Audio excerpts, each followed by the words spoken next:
Leo Mendez reports in The Australian, a violent riot through the streets of Alice Springs on Tuesday escalated calls for a total federal government takeover of the town.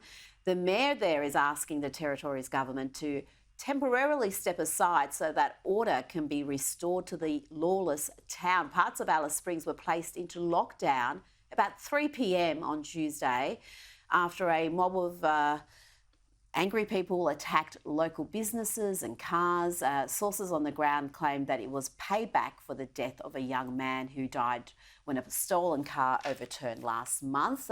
Let's have a look at some of that carnage. Mate, they're taking 20-metre jumps and jumping in the glass trying to smash it.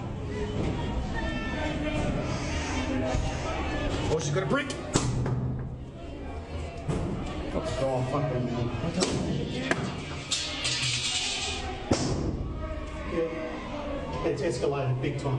They've smashed through one door already. There goes head.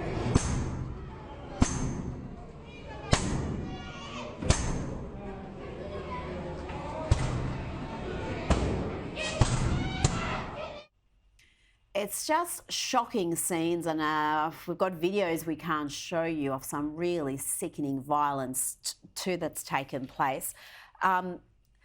What do we do about this? Is the suggestion that the federal government take over and try to restore order? Is that at least a short-term answer? I think it would work because you're bringing the firepower of a more powerful law enforcement agency to do that.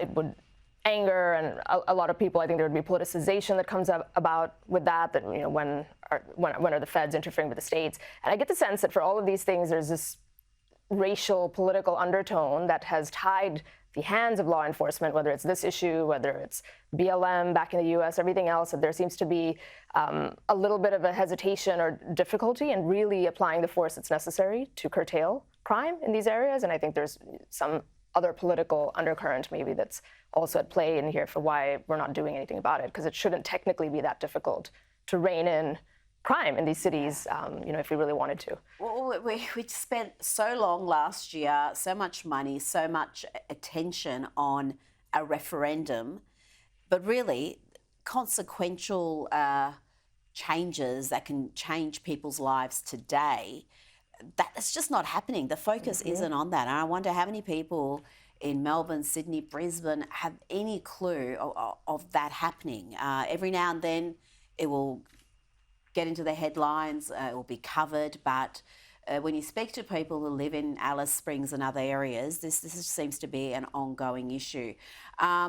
Just very quickly, more on the detainees debacle. Australia is considering stricter immigration policies. This could include limitations for asylum seekers who may be unable to return home if their country of origin refuses to accept them. Additionally, tourist visas from those countries are at risk of being restricted. Kosha, this sounds, I don't know, a bit like Trump's Muslim ban. I wonder if that's how it will be characterised in the media. It does, and I think it will always be characterized by that. By some corners, depends on who the messenger is. We said free speech is the battle of the century. The other great battle of our time is immigration. It's reaching a fever pitch in Western liberal democracies everywhere at different scales of where they are on that spectrum. Asylum and getting refugee status is not an entitlement. It's a great privilege. And if the system is being abused or people are skirting around the law after they get here, every country should and does have its sovereign right to defend that. And if it takes the shape of something that's more of a blunt instrument, like a broad-based travel ban, maybe we're at that stage. I will be shocked. For a Labor government to do that, well, I remain open-minded. Kosha Gada, thank you so much for your time tonight.